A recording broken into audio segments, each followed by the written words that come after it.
Hello everyone. Welcome to For Nurses Preparation YouTube channel. I am Neeraj Kumar Kathal. Which position should a nurse avoid placing a client who had surgery of a total hip replacement?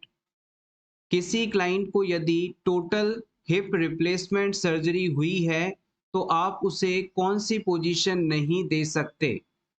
Supine, lateral, orthopneic, सेमीफावलर्स।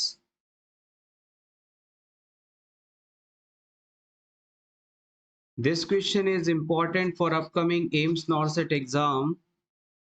जब भी किसी client का total hip replacement किया जाता है तो आप उसे ऐसी कोई भी पोजीशन नहीं दे सकते जिससे कि उसके हिप जॉइंट पर स्ट्रेस पड़े और प्रोस्थेसिस जो हमने लगाया है, आर्टिफिशियल पार्ट जो वहाँ पर लगाया है, वो अपनी जगह से हट जाए। होपफुली अब आप सही आंसर गैस पा रहे हैं, कर पा रहे हैं। फर्स्ट क्वेश्चन का सही आंसर है ऑप्शन 3, ऑर्थोप्निक पोजीशन। देखिए, जब भी किसी क्लाइंट को हम ऑर्थोप्निक पोजीशन में बैठने को कहते हैं तो ये पेशेंट कुछ इस पोजीशन के अंदर आ जाता है। जैसे अगर मान लीजिए आप चेयर और टेबल पर बैठकर इस क्लास को अटेंड कर रहे हैं और जब पढ़ाई के दौरान आप थक जाते हैं तो आप टेबल के ऊपर ही अपने शरीर का ऊपर वाला हिस्सा रख कर रेस्ट करते हैं, तो ये पोजीशन ऑर्थोप्टिक पोजीशन है। पेशेंट को बेड पर आपने बैठाया और उसके आगे कार्डियक टेबल रखी।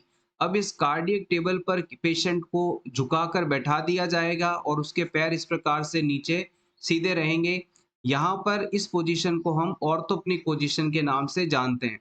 अब इस पोजीशन में देखिए, अगर क्लाइंट बिल्कुल सीधा बैठा रहता तो ये हाई फॉबलर्स पोजीशन कहलाती और यहाँ पर सीधे बैठने के कारण जो हिप वाला एरिया है, यहाँ पर जो एंगल बनता वो 90 डिग्री का बनता, ये ठीक था। लेकिन अब क्या है, क्लाइंट को हमने आगे की तरफ झुका दिया, टेबल पर सर रखने को बोला, तो उसका जो कूल्हे का जॉइंट है, हिप जॉइंट है, ये एंगल जो है 90 डिग्री से यहाँ पर कम हो गया। तो अगर क्लाइंट के हिप एरिया में ऑपरेशन के बाद में 90 डिग्री का एंगल कम होता है तो उसकी जो ऑपरेटिव साइट है वहां पर स्ट्रेस बढ़ेगा और उसमें जो हमने आर्टिफिशियल पार्ट लगाया है, जॉइंट लगाया है, प्रोस्थेसिस लगाया है, ये अपने जगह से डिसलोकेट हो सकता है। तो इस वजह से कभी भी हम क्लाइंट को ऑर्थोप्निक पोजीशन नहीं देंगे टोटल हिप रिप्लेसमेंट सर्जरी के बाद। Next question is which age-related change should the nurse consider when formulating a plan of care for an older adult? Select all that may apply. नीचे 5 options दिए गए हैं। इन पांचों में से आपको उस ऑप्शन को सेलेक्ट करना है या उन सभी ऑप्शंस को सेलेक्ट करना है जो कि एज बढ़ने के साथ क्लाइंट में डेवलप होने वाले एज रिलेटेड प्रॉब्लम्स हैं, जिन्हें ध्यान में रखकर आप किसी ओल्ड पर्सन की केयर के लिए प्लान बनाएंगे। Option A, difficulty in swallowing.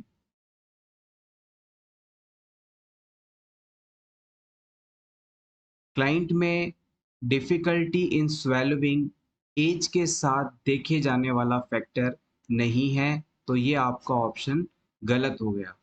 Option 2 के अंदर कहा गया है इंक्रीज्ड सेंसिटिविटी टू हीट।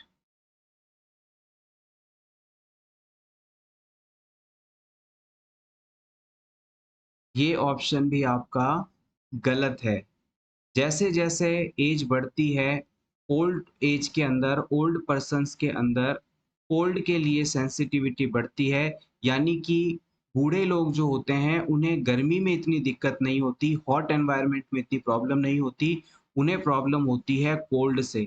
अगर थोड़ी भी सर्दी पड़ने लग जाती है तो वो ठिठुरना शुरू हो जाते हैं, शिवरिंग उनमें शुरू हो जाती है, वो बहुत सारा ज़्यादा गर्म कपड़े पहनने लगते हैं, रूम के अंदर बंद होकर रहते हैं, हीटर चलाते हैं।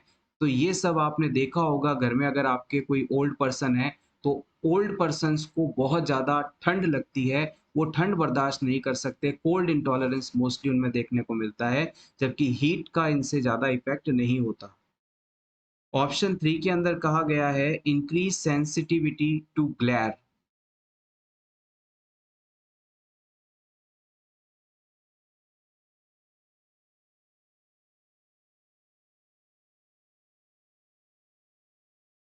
यहाँ पर ऑप्शन 3 के अंदर जो बात कही गई है, वो बिल्कुल सही है।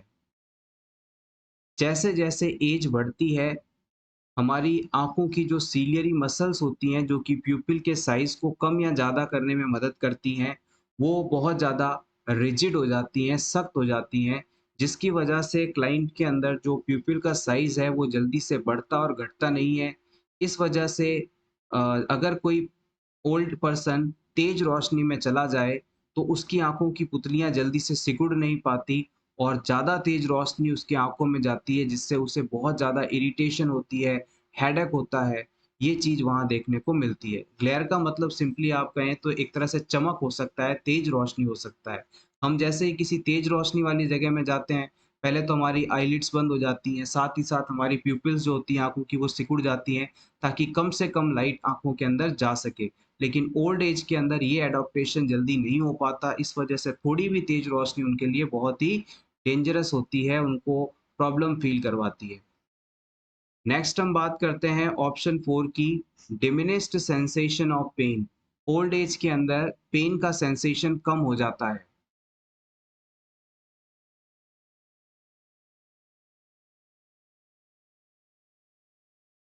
ये ऑप्शन आपका बिल्कुल सही है। जैसे-जैसे एज बढ़ती है, ओल्ड एज में जो पेन सेंसेशन है वो काफ़ी कम हो जाता है। अगर कोई भी ओल्ड पेशेंट आपके अंडर में एडमिट है, तो अगर वो पेन की कंप्लेन करता है तो ये मान लीजिए उसकी बॉडी में बहुत ज़्यादा सीवियर पेन है, तब वो आपको इसके बारे में बता रहा है। हल्का-फुल्का दर्द तो उसे ओल्ड एज में बर्दाश्त ही नहीं होता, ये चीज़ आप मानकर चल सकते हैं। तो ऐसे पेशेंट्स की केयर के लिए केयर प्लान बनाते समय आपको ये पॉइंट ध्यान में रखना है। लास्ट हमारा है heightened response to stimuli।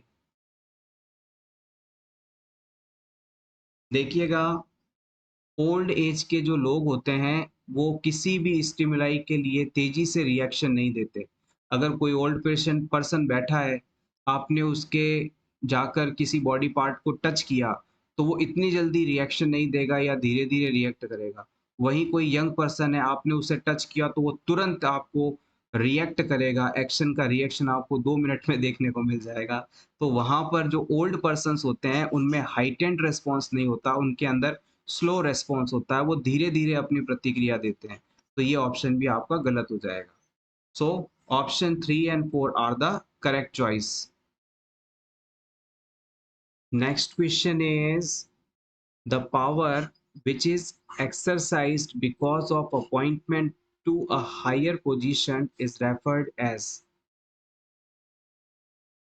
अगर आपको किसी हॉस्पिटल में या किसी कंपनी में किसी हाई पोजीशन पर अपॉइंट कर दिया जाए, ऊँचे पद पर नियुक्ति दे दी जाए, तो हाई पोजीशन के कारण आपके पास कुछ विशेष पावर्स होती हैं, तो इसे आप क्या कहेंगे? ये एक्सक्लूसिव पावर है, एक्सपर्ट पावर है, रिवार्ड पावर है, रेफरेंट पावर है। जैसे कंपनीज़ के अंदर एमडी होते हैं, सीईओ होते हैं, डायरेक्टर्स होते हैं, इनके पास में कुछ विशेष अधिकार होते हैं, विशेष पावर होते हैं, जो कि कंपनी में बड़े-बड़े फैसले लेते हैं। इन्हें किस नाम से जानी जाता है? Option A is correct here, exclusive power इसे कहा जाता है। इसे एक्सक्लूसिव पावर कहा जाता है। आपने न्यूज़ चैनल्स को देखा होगा तो कोई विशेष न्यूज़ जब उन सिर्फ़ उनके पास होती है तो वहाँ पर वो वीडियो चलाते समय उसके नीचे लिखते हैं एक्सक्लूसिव फुटेज या एक्सक्लूसिव ऑन दिस चैनल। तो वो एक्सक्लूसिव का मतलब होता है कि ये केवल इनके पास है और किसी के पास नहीं है। Next question is all are high risk factors for endometrial carcinoma except। इनमें से कौन सा एंडोमेट्रियल कार्सिनोमा के लिए रिस्क फैक्टर नहीं है, ये आपको बताना है। Obesity, multiparity, diabetes, exogenous oestrogen. Endometrial carcinoma का मतलब हो गया यूट्रस की सबसे जो अंदर वाली लेयर होती है जिसे आप एंडोमेट्रियम के नाम से जानते हैं, उस एंडोमेट्रियम लेयर के अंदर कैंसर का हो जाना। एंडोमेट्रियम यूट्रस के सबसे अंदर वाली लेयर है और उसमें अगर कैंसर होता है तो ये चीज एंडोमेट्रियल कार्सिनोमा के नाम से जानी जाती है। और इनमें से कौन सा फैक्टर इस डिजीज कंडीशन के लिए रिस्क फैक्टर नहीं है? Option B is absolutely correct. अगर कोई वुमन कई सारे बच्चों को जन्म देती है तो उसमें एंडोमेट्रियल कैंसर होने की संभावना घट जाती है। इसे आप सिंपल से तरीके से याद रखिएगा, जिस वुमन के अंदर जितना ज़्यादा एस्ट्रोजन हार्मोन सिक्रीट होगा या जो वुमन जितने ज़्यादा समय तक एस्ट्रोजन हार्मोन के कांटेक्ट में रहेगी, उसमें एंडोमेट्रियल कैंसर होने की संभावना बढ़ जाएगी। एस्ट्रोजन हार्मोन, अगर कोई फीमेल बहुत ज़्यादा ओबेस है तो उसके अंदर फैट सेल्स में एस्ट्रोजन हार्मोन की मात्रा ज़्यादा पाई जाती है, तो इसमें एंडोमेट्रियल कैंसर होने का रिस्क बढ़ेगा। डायबिटीज़ वाले पेशेंट्स के अंदर भी एस्ट्रोजन हार्मोन ज़्यादा होता है तो ये पाया जाएगा। एक्सोजीनस एस्ट्रोजन मतलब जिन फीमेल्स को एस्ट्रोजन हार्मोन की थेरेपी दी गई है, एस्ट्रोजन रिप्लेसमेंट थेरेपी दी गई है, उनमें भी इसके रिस्क बढ़ जाते हैं। इसके अलावा मल्टीपैरिटी की जगह अगर कोई वुमेन नलीपैरिटी है, यानी कि जिसने अपने लाइफ में एक बार भी बच्चे को नहीं जन्म दिया है, कभी भी प्रेग्नेंट नहीं हुई है, तो उसके जीवन काल में एस्ट्रोजन की लगातार सिक्रीशंस होंगे, तो ये high risk of endometrial carcinoma के में देखी जाएगी। इसके अलावा एज बढ़ने के साथ भी इसके होने की संभावना है। अगर किसी वुमेन में लेट मेनोपॉज़ होता है, तो भी वहाँ पर एस्ट्रोजन का एक्सपोज़र ज़्यादा देखने को मिलेगा, क्योंकि जब एस्ट्रोजन हार्मोन का बॉडी में सिक्रीशंस होने लगते हैं, तब फीमेल के अंदर सेकेंडरी सेक्सुअल कैरेक्टरिस्टिक्स डेवलप होते हैं और जब तक उसका मेंस्ट्रुअल साइकिल चलता रहता है तब तक ये एस्ट्रोजन हार्मोन ज़्यादा मात्रा में सिक्रीट होता रहता है। तो जितना लेट मेनोपॉज़ होगा यानी मेंस्ट्रुअल साइकिल रुकेगा, उतना लेट जाकर एस्ट्रोजन भी शरीर में बनना बंद होगा। तो इस सिचुएशन में एंडोमेट्रियल कैंसर होने की संभावना बढ़ जाएगी। इसके अलावा हाइपरटेंशन के पेशेंट हो या किसी को फैमिली हिस्ट्री हो, तो उन सभी के अंदर भी एंडोमेट्रियल कैंसर डेवलप होने की संभावना हाई रहती है। Next question is which of the following are inventory control methods? इनमें से इन्वेंटरी कंट्रोल मेथड्स कौन से हैं ये आपको बताना है। HDL analysis and FED analysis, DRF analysis and DEL analysis, ABC analysis और VED analysis, FED analysis और LDL analysis।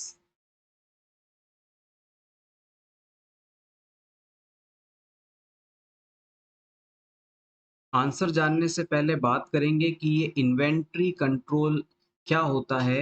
रीसेंट एग्जाम्स के अंदर आपने ये चीज़ ज़रूर देखी होगी, यहाँ से क्वेश्चंस भी पूछे जाते हैं।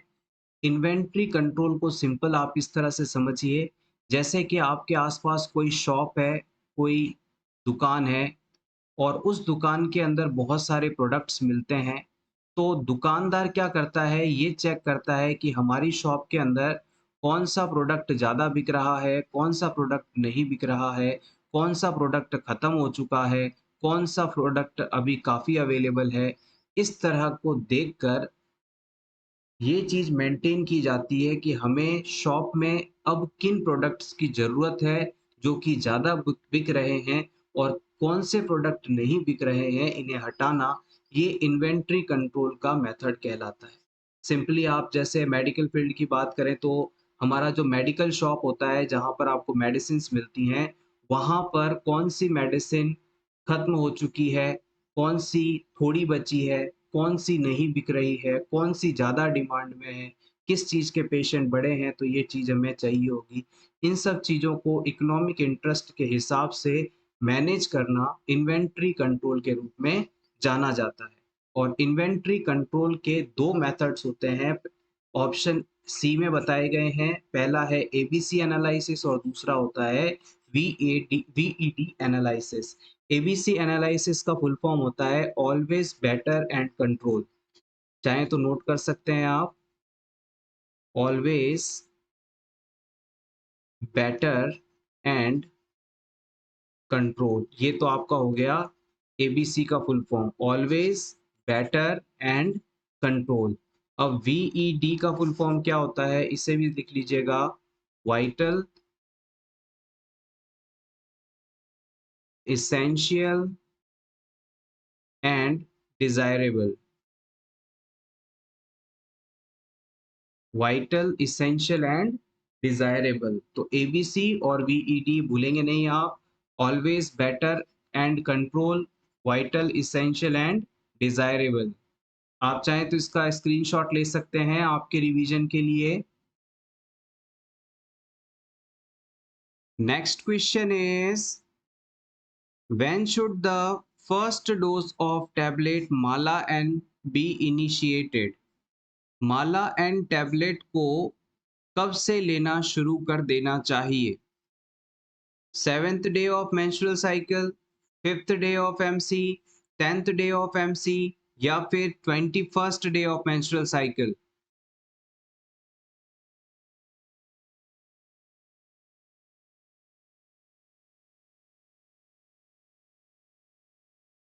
माला एन को आप कंबाइंड ओरल कॉन्ट्रासेप्टिव टैबलेट्स के नाम से जानते हैं। It is combined oral contraceptive drugs. इसको लेने से प्रेगनेंसी को हम अवॉइड कर सकते हैं।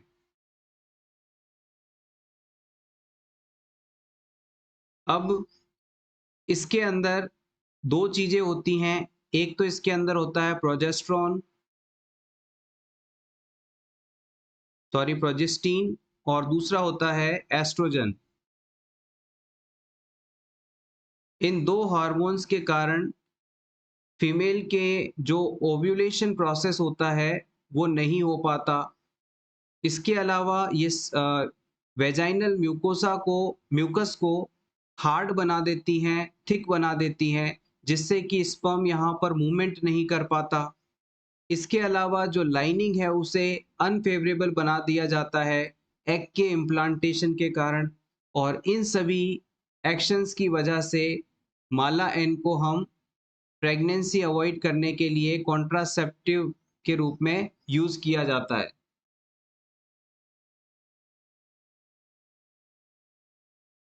इस क्वेश्चन का सही जवाब है option A, 7th day of menstrual cycle. Mala N को हम 7th day of menstrual cycle लेना शुरू करते हैं। माला एन का जो एक पूरा स्ट्रिप आता है उसके अंदर टोटल 28 टैबलेट्स होती हैं, जिसमें 21 तो हार्मोनल पिल्स होती हैं और 7 होती हैं नॉन हार्मोनल पिल्स। इसे हम आयरन टैबलेट्स के रूप में जानते हैं, इसमें आयरन कंटेंट होता है।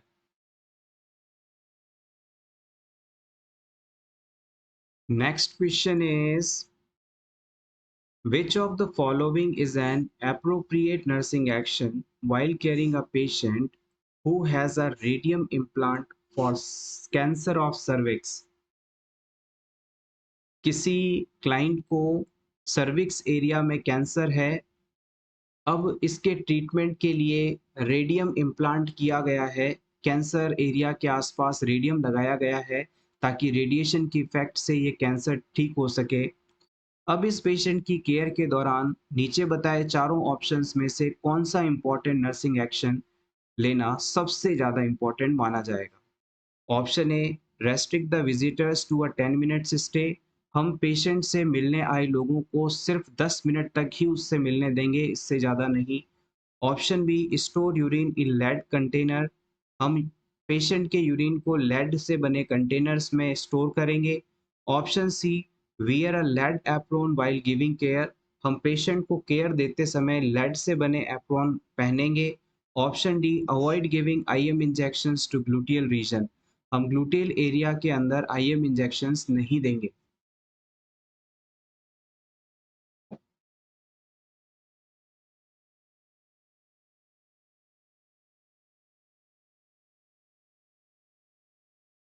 The correct answer is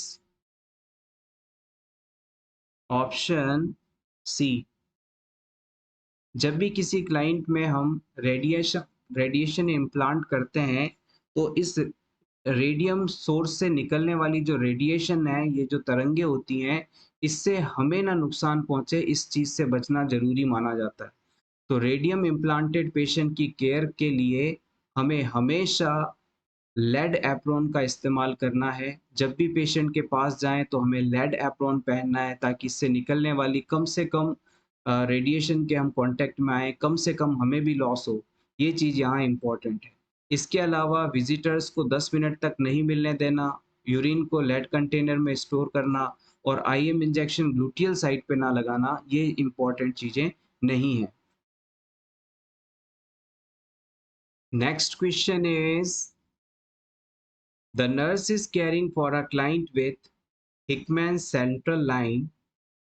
While changing the central line dressing, the nurse notes that injection cap Haplock adapter is of the slip lock variety.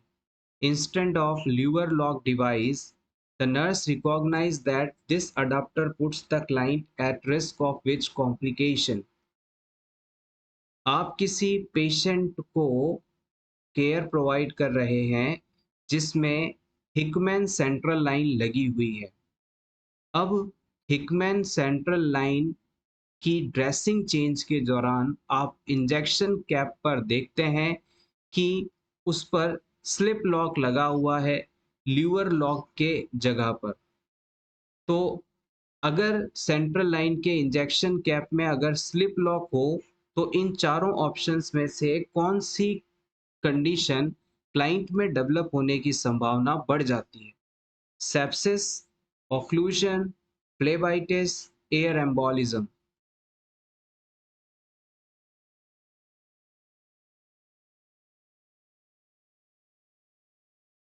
Question देखने में काफी लेंदी है, बड़ा है, लेकिन अगर आप कॉन्सेप्ट पर जाएंगे तो ये आपको टिपिकल नहीं लगेगा। बहुत इजी और इंटरेस्टिंग कॉन्सेप्ट को यहाँ इन्वॉल्व किया गया है।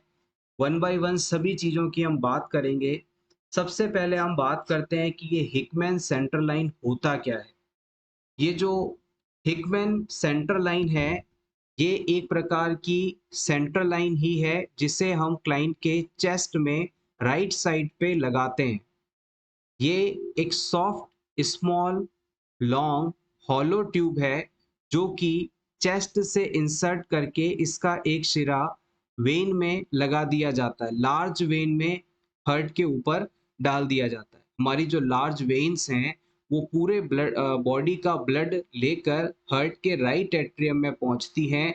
इन्हें हम superior vena cava, inferior vena cava के नाम से जानते हैं। तो ये जो हिकमैन सेंट्रल लाइन लगाई जाती है, इसका जो एक सिरा होता है वो इन्हीं सुपीरियर वेना कावा या इंफीरियर वेना कावा में से किसी एक ब्लड वेसल में कनेक्ट कर दिया जाता है, डाल दिया जाता है। और इस हिकमैन लाइन का या सेंट्रल लाइन का इस्तेमाल हम लंबे समय तक, जो पेशेंट्स हॉस्पिटल में एडमिट रहते हैं या लंबे समय तक जिनमें आईवी मेडिसिन डिलीवर करनी है, बार बार ब्लड सैंपल्स लेने होते हैं या फिर कीमोथेरेपी देनी होती है या इन्हें न्यूट्रिशन देने के लिए इस्तेमाल किया जाता है। अगर आपके पास कोई पेशेंट है, वो कई महीनों तक एडमिट रहने वाला है, तो आप कितनी बार उसके हाथ पैरों में कैन्यूला लगाएंगे? इससे क्लाइंट भी परेशान होगा, कई बार वेन्स नहीं मिलती हैं, आपको भी दिक्कत आती है और रैपिडली अगर कोई चीज़ आप इन्फ्यूज़ करना चाहते हैं तो वो भी पॉसिबल नहीं है। ब्लड सैंपल्स कीमोथेरेपी के लिए ये लाइन सफिशिएंट नहीं मानी जाती है। तो यहाँ पर हम लंबे पेशेंट्स के लिए जो एडमिट रहने वाले हैं उनमें सेंट्रल लाइन लगाते हैं। इनमें से हिकमैन नाम की एक सेंट्रल लाइन टाइप है।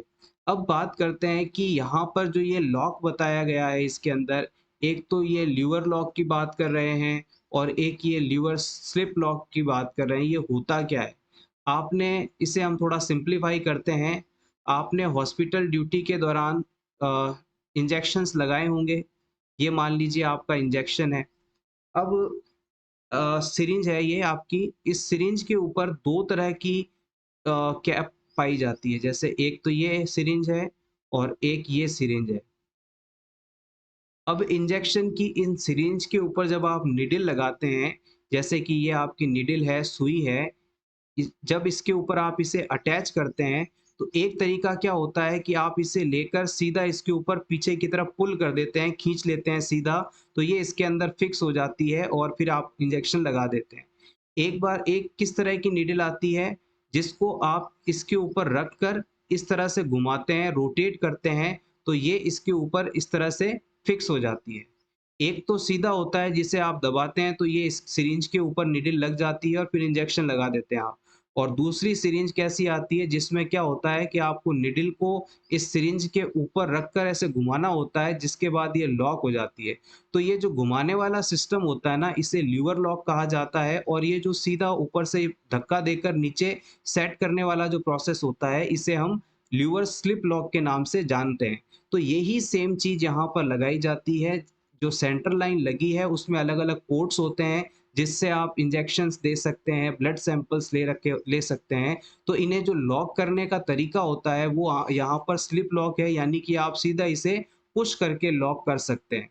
तो पुश करके लॉक करने वाले सिस्टम के अंदर क्या होता है कि एयर एम्बोलिज्म डेवलप होने का खतरा रहता है। जब आप किसी चीज को ऊपर से नीचे की तरफ धक्का देते हैं, तो कहीं ना कहीं बीच में जो एयर मौजूद है वो वहां से धक्के के साथ क्लाइंट के इस सेंटर लाइन के अंदर चली जाएगी, और जब आप मेडिसिन अगली बार देंगे तो ये जो एयर बबल है, एयर एम्बोलिज्म है, ये धीरे धीरे बॉडी के अंदर चला जाएगा और फिर किसी ना किसी पार्ट में जाके ऑब्स्ट्रक्शन कर सकता है।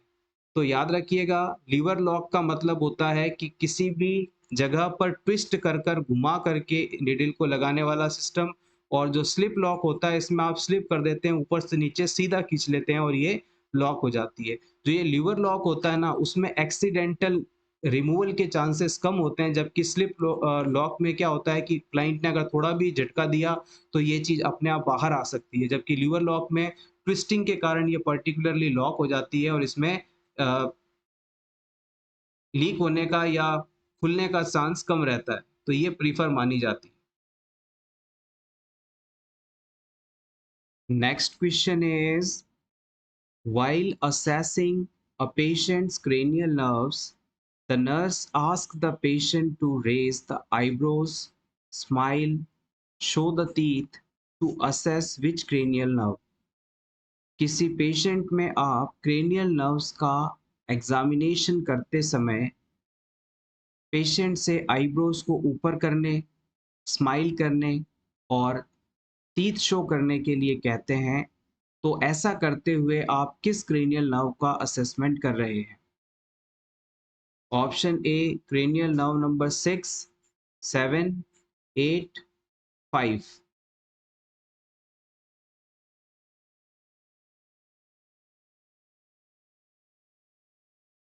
Correct answer is option B cranial nerve number 7।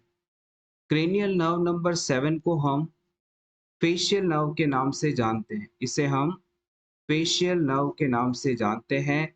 और इस फेशियल नर्व का जो लैबिरिंथ सेगमेंट होता है, उसके द्वारा आईब्रोज को ऊपर उठाना, स्माइल करना, टीथ शो करना, ये सभी काम किए जाते हैं। Cranial nerve number 7 is called facial nerve, और इसका जो लैबिरिंथने सेगमेंट होता है, उसके द्वारा ये सभी फंक्शंस परफॉर्म किए जाते हैं। Next question is, therapeutic role of morphine into pharmacological management of MI is। किसी क्लाइंट को जब हार्ट अटैक होता है, मायोकार्डियल इंफ्रैक्शन होता है, तो उस समय मॉर्फिन क्यों दिया जाता है, इसका क्या यूज है? पेन रिलीफ के लिए, increase oxygen supply to myocardium, increase coronary artery vasodilation, या फिर option B and C both. जब किसी क्लाइंट को मायोकार्डियल इंफ्रैक्शन होता है, हार्ट अटैक आता है, तो इसका कारण होता है कि हार्ट की सेल्स तक ब्लड सप्लाई नहीं पहुंच पा रही है, जिसकी वजह से वहां पर ऑक्सीजन नहीं पहुंचती है और वहां की सेल्स डेड होने लगती हैं। और इस सेल डेड के दौरान क्लाइंट को सीवियर चेस्ट पेन होता है। यही कंडीशन मायोकार्डियल इंफ्राक्शन या हार्ट अटैक के नाम से जानी जाती है। अब इस कंडीशन के अंदर जब हम क्लाइंट को मॉर्फिन सल्फेट देते हैं, तो मॉर्फिन सल्फेट देने की वजह से क्लाइंट के अंदर जो कोरोनरी आर्टरीज हैं, उनके अंदर डायलेशन होता है, यानी कि जो कोरोनरी आर्टरीज सिकुड़ी हुई थी, जो दर्द के कारण जिनमें स्पाज्म आ रहा था, वो थोड़ा-सा डायलेट होकर नॉर्मल हो जाती हैं, रिलैक्स हो जाती हैं, स्ट्रेट हो जाती हैं, जिसकी वजह से हार्ट की जो सेल्स हैं, वहाँ तक प्रॉपर ब्लड सप्लाई पहुँचने लगती है, ऑक्सीजन पहुँचने लगती है और क्लाइंट में हो रहा पेन कम हो जाता है। सो ऑप्शन सी यहाँ पर सही माना जाएगा। साथ ही साथ जैसे ही वेसल्स डायलेट होती हैं तो ऑक्सीजन सप्लाई बढ़ जाती है और उसके कारण भी यहाँ पर पेन रिलीफ होने लगता है। तो इस क्वेश्चन का जो सही आंसर माना जाएगा वो ऑप्शन डी को माना जाएगा। मॉर्फिन सल्फेट देने के साथ ही कोरोनरी आर्टरी जो कि हार्ट तक ब्लड पहुँचाती हैं, वो डायलेट हो जाती हैं। डायलेशन के बाद वहाँ पर ऑक्सीजन भी पर्याप्त मात्रा में पहुँचने लगती है, जिसकी वजह से क्लाइंट के अंदर जो पेन हो रहा है, वो उससे रिलीफ महसूस करता है। Next question is what is the most common cause of death due to diarrhoea in children? बच्चों को डायरिया होने के बाद डेथ का सबसे बड़ा कारण क्या होता है? क्यों बच्चों की डायरिया के बाद डेथ हो जाती है, उस कारण को आपको बताना है। वॉमिटिंग की वजह से, डिहाइड्रेशन की वजह से, एब्डोमिनल पेन की वजह से या लेथार्जी की वजह से।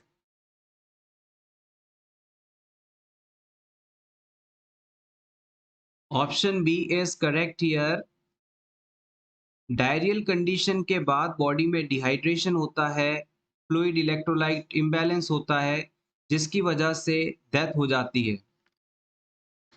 अगर आपसे पूछ लिया जाए कि 5 साल से कम उम्र के बच्चों में डेथ का सबसे बड़ा कारण क्या है, तो आप बता सकते हैं डायरिया। और डायरिया किसकी वजह से होता है? सबसे मोस्ट कॉमन कॉज कौन-सा है? तो आप बता सकते हैं रोटा वायरस। इसके अलावा calici virus, enteropathogenic virus, enterotoxigenic virus, E coli, इन सब के जो द्वारा पूरी दुनिया में जितने बच्चों की डेथ होती है, उनकी उनके हाफ बच्चे इन बैक्टीरिया वायरस के कारण डायरिया से सफर्ड होते हैं।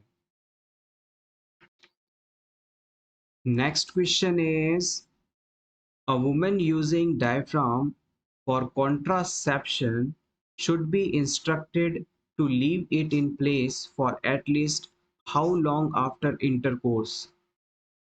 सेक्सुअल इंटरकोर्स के बाद कॉन्ट्रासेप्टिव इफेक्ट के लिए डायफ्राम को कितने समय तक वेजाइना में रखना चाहिए? 6 आवर्स, 12 आवर्स, 1 आवर, 28 आवर्स।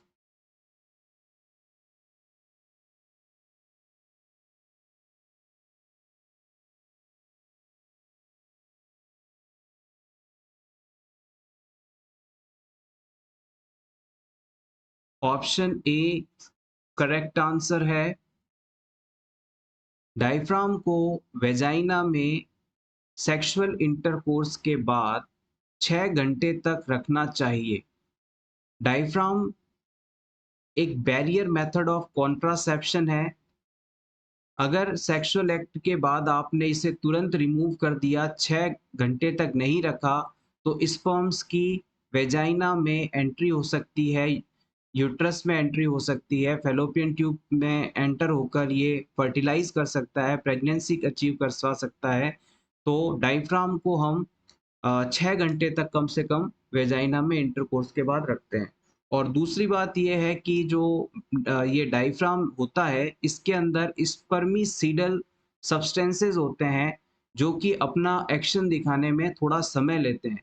तो इसलिए कहा जाता है कि सेक्सुअल एक्ट के बाद कम से कम 6 घंटे तक हमें डायफ्राम लगाकर रखना चाहिए। अगर इससे ज़्यादा समय तक आपने डायफ्राम को वेजाइना में रखा है, तो इससे आपको इरिटेशन हो सकती है, इन्फ्लेमेशन हो सकती है, इन्फेक्शन हो सकता है। तो इससे ज़्यादा समय तक नहीं रखना है और इससे कम भी आपको नहीं रखना है।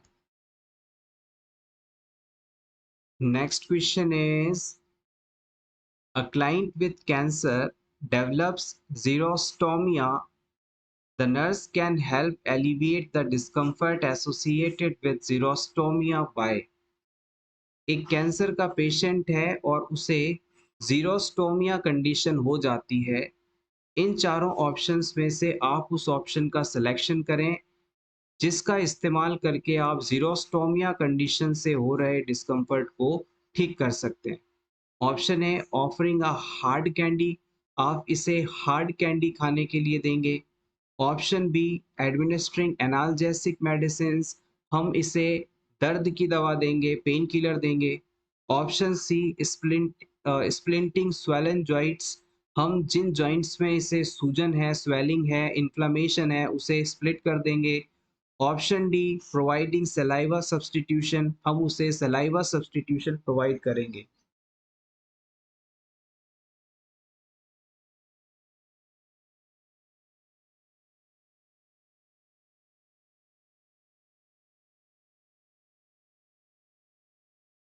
देखिए, अगर आपने इस क्लाइंट को हार्ड कैंडी ऑफर की, हार्ड कैंडी खाने के लिए दी, यानी कोई हार्ड टॉफी है उसे अगर खाने को दिया, तो क्लाइंट के अंदर फर्दर म्यूकस मेम्ब्रेन जो है डैमेज हो सकती है, इरिटेट हो सकती है, तो ये ऑप्शन आपका गलत है।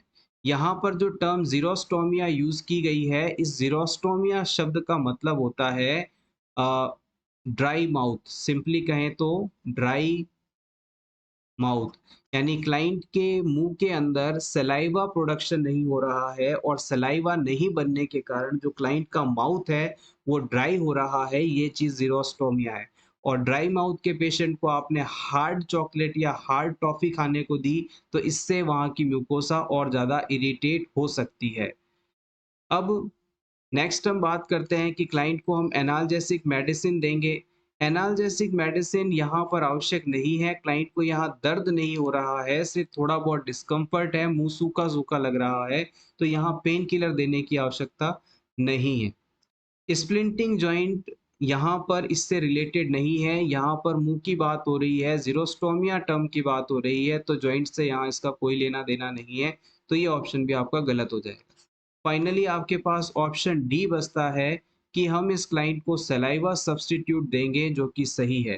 क्लाइंट के माउथ के अंदर सलाइवा प्रोडक्शन नहीं होने के कारण ड्राई माउथ हो रहा था, जीरोस्टोमिया हो रहा था, तो क्लाइंट के इस ड्राई माउथ को दूर करने के लिए सलाइवा देंगे और यही हमारा आंसर है।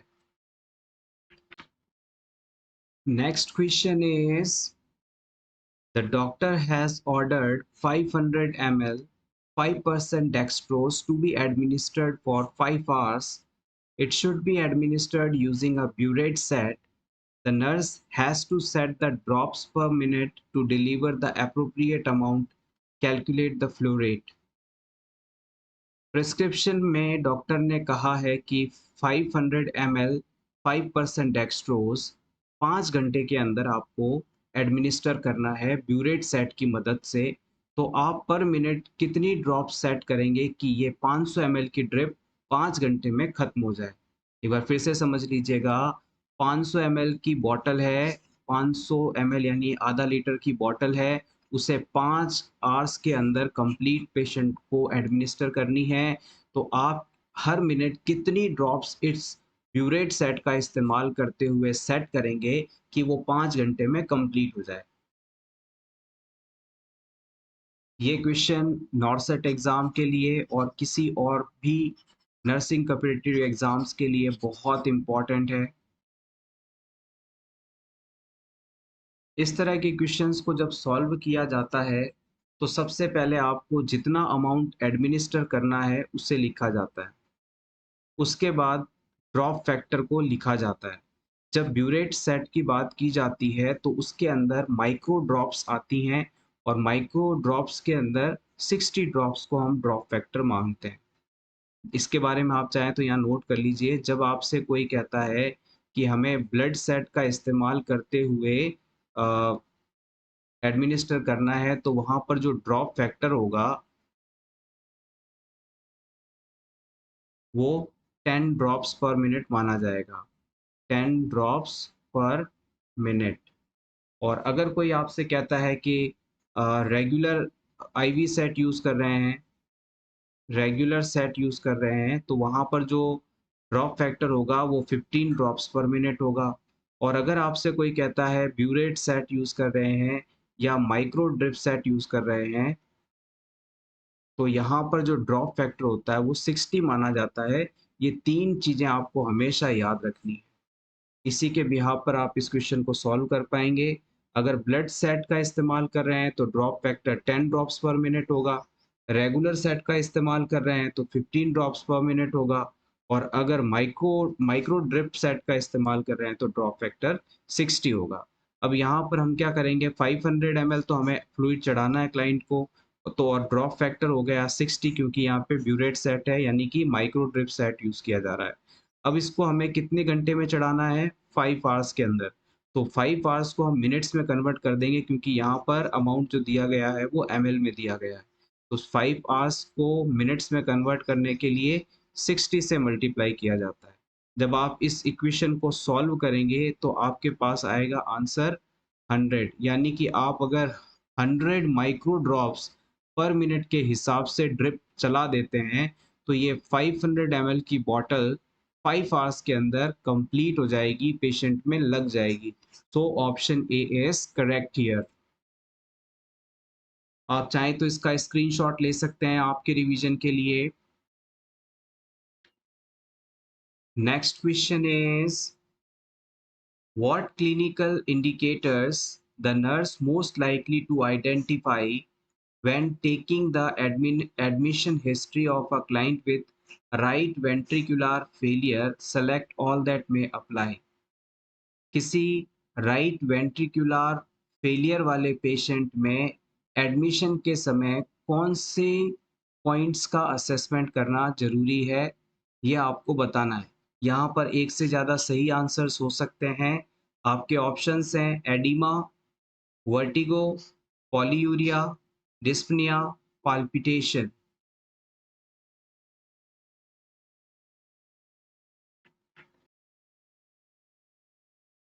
इस क्वेश्चन का आंसर जानने से पहले हम बात करेंगे राइट वेंट्रिकुलर फेलियर कंडीशन होती क्या है। ये मान लीजिए हमारा हार्ट है और ये इसके 4 चैम्बर्स हैं। This is left side of the heart, ये लेफ्ट एट्रियम है, ये लेफ्ट वेंट्रिकल है। This is right side of the heart, ये राइट एट्रियम है, ये राइट वेंट्रिकल है। राइट वेंट्रिकल से जो ब्लड निकलता है वो आपका हमेशा लंग्स के अंदर जाता है, जहाँ पर ये ऑक्सीजन से मिक्स होने के बाद में वापस हार्ट के लेफ्ट पार्ट में पहुँचा दिया जाता है, जहाँ से ये एरोटा के थ्रू पूरी बॉडी के अंदर सप्लाई होता है। अब यहाँ पर कहा गया है कि right side of the ventricle failure है, यानी कि हार्ट का जो ये राइट साइड वाला भाग है, ये अपना सही फंक्शन नहीं कर पा रहा है, ये इफ़ेक्टिवली पंप नहीं कर पा रहा है, जिसकी वजह से जो ब्लड यहाँ राइट वेंट्रिकल के अंदर मौजूद है, ये आगे लंग्स तक नहीं पहुँच पा रहा है। ये चीज़ जो है राइट वेंट्रिकुलर फेल्योर के नाम से जानी जाती है। अब इसके कारण की बात करें तो ये condition left side heart failure की वजह से हो सकता है, पल्मोनरी हाइपरटेंशन की वजह से हो सकता है या फिर लंग्स डिजीज के कारण भी हो सकता है। राइट वेंट्रिकुलर फेलियर वाले पेशेंट्स में fluid retention, swelling in the legs and abdomen, difficulty in breathing देखने को मिलती है। ये एक लाइफ थ्रेटनिंग कंडीशन है और डायग्नोसिस होने के बाद इसका प्रॉपर ट्रीटमेंट करना बहुत ज़रूरी है। होपफुली आपको इस ब्रीफ में सारी डिटेल्स मिल गई होंगी। अब आप क्वेश्चन का आंसर आसानी से दे पाएँगे।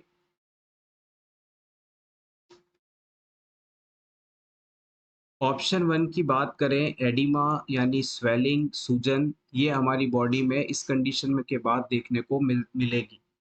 जब हमारा हार्ट बॉडी की डिमांड के अकॉर्डिंग ब्लड को आगे पंप नहीं कर पा रहा है, तो बैकवर्ड बिल्डअप ऑफ ब्लड देखने को मिलेगा, जिससे बॉडी के अंदर एडिमा देखने को मिलेगी। तो ये चीज़ यहाँ पाई जाएगी और एडमिशन हिस्ट्री लेते समय हमें क्लाइंट के बॉडी में एडिमा है या नहीं, इस चीज़ को क्लोज़ली मॉनिटर करना है, स्पेशली क्लाइंट के लेग्स वाले एरिया के अंदर। ऑप्शन 2 के अंदर कहा गया है वर्टिगो कंडीशन। वर्टिगो या डिजीनेस का मतलब होता है चक्कर आना, सिर का घूमना, लॉस ऑफ बैलेंस बैलेंस होना। तो ये चीज जो है आपके राइट वेंट्रिकुलर फेलियर से संबंधित नहीं होती है। ऑप्शन 3 के अंदर कहा गया है कि पॉलीयूरिया होगा। पॉलीयूरिया कब होता है? देखिए, जैसे कि मान लीजिए ये आपकी किडनी है। अगर आपकी किडनी की तरफ बहुत ज़्यादा मात्रा में ब्लड पहुँचता है, तो किडनीज़ क्या करती हैं, ज़्यादा ब्लड को फ़िल्टर करके ज़्यादा मात्रा में यूरिन बनाती हैं। अब मान लीजिए किडनीज़ तक ब्लड पहुँच ही नहीं रहा है, तो किडनी किससे फ़िल्टर करेंगी, कैसे यूरिन का प्रोडक्शन करेंगी? और जब आपका जो ब्लड है राइट वेंट्रिकल से लंग्स तक नहीं जा पा रहा है, यहीं पर इकट्ठा होने लग रहा है, तो लंग्स से आगे या बॉडी में किडनीज़ तक ब्लड नहीं पहुँचेगा और किडनी तक ब्लड कम पहुंचने के कारण यूरिन का प्रोडक्शन कम हो जाएगा और इस कंडीशन को हम एन्यूरिया कह सकते हैं, पॉलीयूरिया नहीं कहेंगे। ऑप्शन 4 के अंदर कहा गया है डिस्पनिया यानी डिफिकल्टी इन ब्रीथिंग। क्लाइंट को सांस लेने में दिक्कत होगी, बिल्कुल होगी। ये कंडीशन यहाँ देखने को मिलेगी। जो ब्लड है राइट वेंट्रिकुलर के द्वारा आगे नहीं भेजा जा पा रहा है। इसकी वजह से लंग्स और उसके आसपास के एरियाज के अंदर ब्लड का एक्यूमुलेशन होने लगेगा। जो ब्लड लंग्स में मौजूद है वो यहीं पड़ा रहेगा और यहाँ से आगे नहीं जा पाएगा और इनएडिक्वेट परफ्यूजन बॉडी में देखने को मिलेगा, यानी टिश्यूज तक प्रॉपर ऑक्सीजन नहीं पहुंच पाएगी, जिससे क्लाइंट में डिस्पनिया जैसी कंडीशन देखने को मिलेगी। ऑप्शन 5 के अंदर कहा गया है पाल्पिटेशन। पाल्पिटेशन का मतलब होता है बहुत तेज लाउड हार्ट बीटिंग, जिसमें पेशेंट खुद अपनी हार्ट बीट्स को फील कर पाता है, सुन पाता है। ये चीज़ जो है पाल्पिटेशन के नाम से जानी जाती है और पाल्पिटेशन कंडीशन जो है मोस्टली कोरोनरी इनसफिशिएंसी या कोरोनरी इंफ्रैक्शन जैसी कंडीशन में देखने को मिलता है। ये राइट वेंट्रिकुलर फेलियर से संबंधित नहीं है। तो सिंपली कहें तो अगर राइट वेंट्रिकुलर फेलियर वाला पेशेंट आपके सामने है, तो उसके अंदर आपको एडिमा देखने के मिलेगी और उसके अलावा उसके अंदर रेस्पिरेशन में डिफिकल्टी देखने को मिलेगी। Next question is concept of one-to-one relationship between agent and disease is explained by। किस कॉन्सेप्ट के द्वारा डिजीज और उसके पॉजिटिव एजेंट के बीच में रिलेशनशिप को समझाया जाता है? Option A germ theory of disease के द्वारा, option B multi factorial disease causation के द्वारा, ऑप्शन सी एपिडीमियोलॉजिकल ट्रायड के द्वारा, option D web of causation of disease के द्वारा।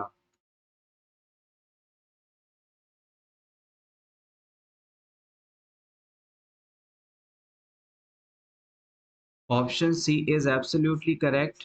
एपिडीमियोलॉजिकल ट्रायड के द्वारा हम एजेंट और डिजीज के बीच में रिलेशनशिप को एक्सप्लेन करते हैं। वैसे भी एपिडीमियोलॉजी शब्द का मतलब होता है किसी भी पॉपुलेटेड एरिया में, किसी भी कम्युनिटी में कोई डिजीज किन कारणों की वजह से फैल रहा है, किस रफ्तार से फैल रहा है और इन्हें कैसे कंट्रोल किया जा सकता है। इन सभी बातों का जो स्टडी होता है वो एपिडेमियोलॉजी के अंतर्गत आता है।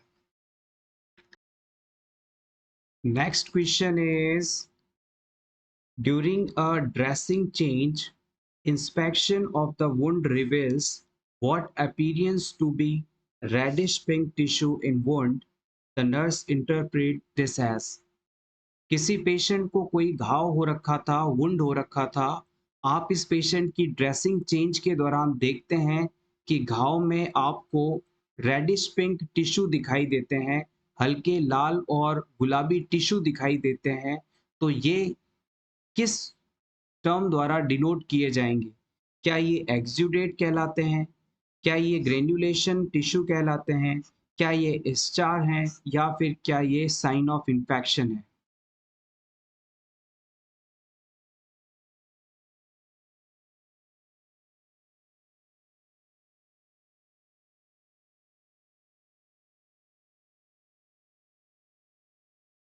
सही जवाब होगा ऑप्शन बी।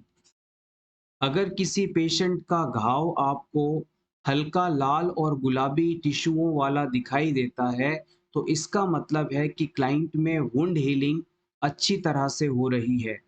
जब क्लाइंट का घाव भरने लगता है, वुंड हील होने लगता है, तो उस समय हीलिंग प्रोसेस के दौरान नई ब्लड वेसल्स बनती हैं, फाइब्रोब्लास्ट बनता है, कनेक्टिव टिश्यूज बनते हैं और इन सब की जो अपीयरेंस है वो रेडिश पिंक कलर की होती है।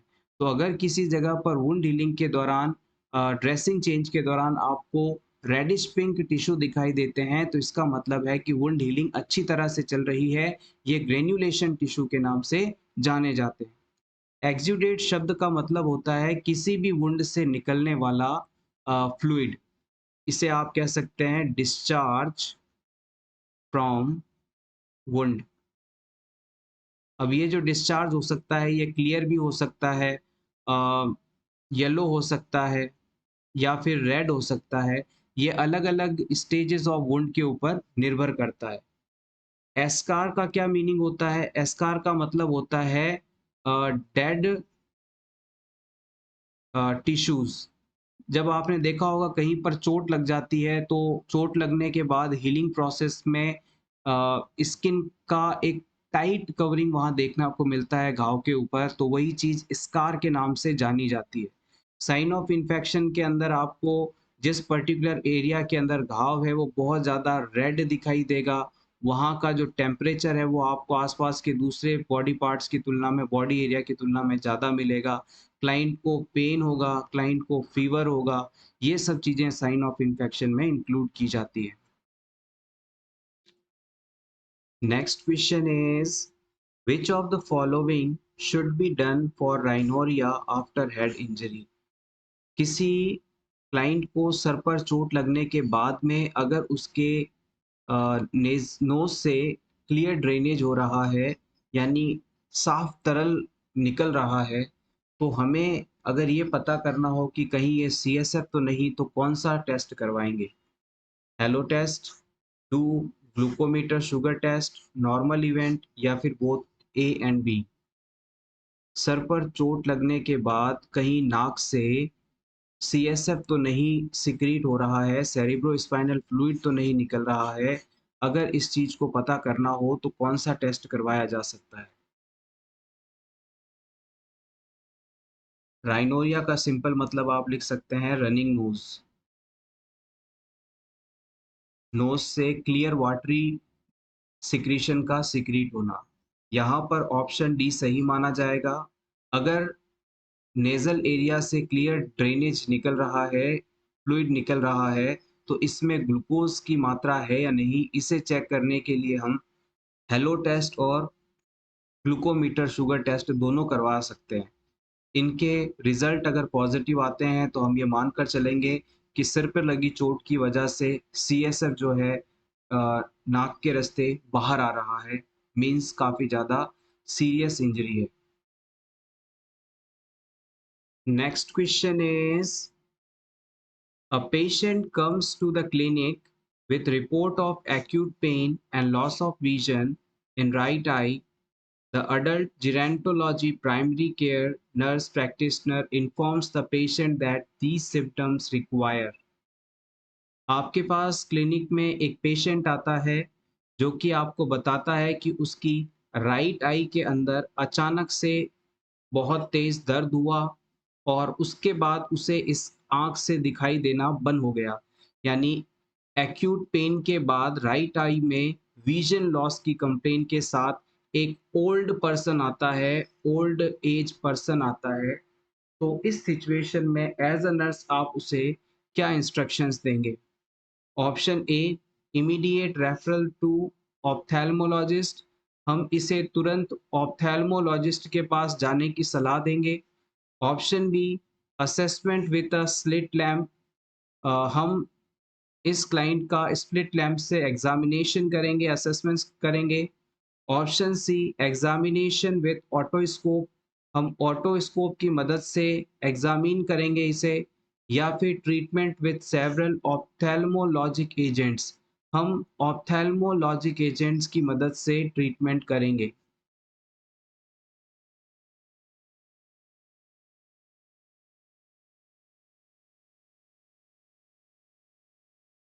जब भी किसी पर्सन के अंदर अचानक आई पेन हो और उसके बाद लॉस ऑफ विजन देखने को मिले, तो ये कंडीशन हमें एक्यूट एंगल क्लोजर ग्लूकोमा के होने को बताती है। किस कंडीशन के होने को बताती है? Acute angle closure glaucoma. और इस सिचुएशन के होने पर हमें पेशेंट को तुरंत ऑप्थेल्मोलॉजिस्ट के पास रेफर कर देना चाहिए। हमें अगर किसी पेशेंट में अचानक दर्द के बाद विजन लॉस की कंप्लेन के होने के बारे में बताया जाए, तो तुरंत हमें इसे आँखों के डॉक्टर यानी ऑप्थेल्मोलॉजिस्ट के पास भेजना चाहिए, क्योंकि क्लाइंट में ये condition acute angle closure glaucoma के कारण हो सकती है। अब इसे भी समझ लीजिएगा कि एक्यूट एंगल क्लोजर ग्लूकोमा होता क्या है।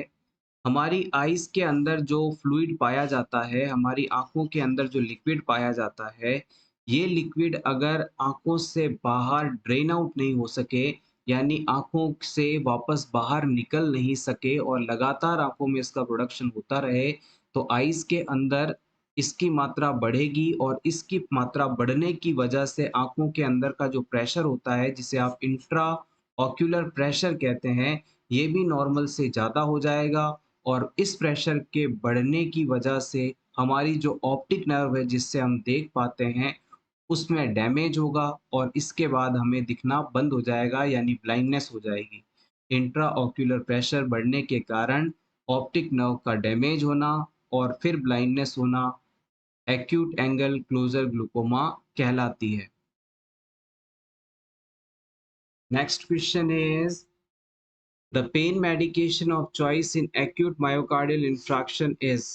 अगर क्लाइंट को मायोकार्डियल इंफ्रैक्शन हो रहा है, हार्ट अटैक आ रहा है, तो कौन सी पेन मेडिकेशन दी जानी चाहिए? Options are pethidine hydrochloride, diclofenac sodium, codeine sulphate या फिर मॉर्फिन सल्फेट।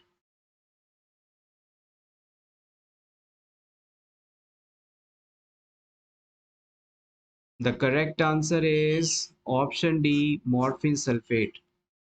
मायोकार्डियल इंफ्रैक्शन के दौरान lack of blood supply, oxygen supply की वजह से चेस्ट एरिया में सीवियर पेन होता है। इस पेन को कम करने के लिए मॉर्फिन सल्फेट प्रिस्क्राइब किया जाता है। इस मॉर्फिन की वजह से जो कोरोनरी आर्टरीज हैं वो डायलेट हो जाती हैं या उनमें आ रहा स्पाज्म रिलैक्स हो जाता है, जिससे हार्ट तक, मायोकार्डियम सेल्स तक प्रॉपर ब्लड सप्लाई और ऑक्सीजन पहुंचने लगती है और क्लाइंट का पेन ठीक हो जाता है। सो एवरीवन, ये था हमारा आज का वीडियो जिसमें हमने अपकमिंग एम्स नॉर्सेट एग्जाम के लिए कुछ इंपॉर्टेंट एमसीक्यूज को डिस्कस किया। होपफुली आपको आज की ये क्लास अच्छी लगी होगी।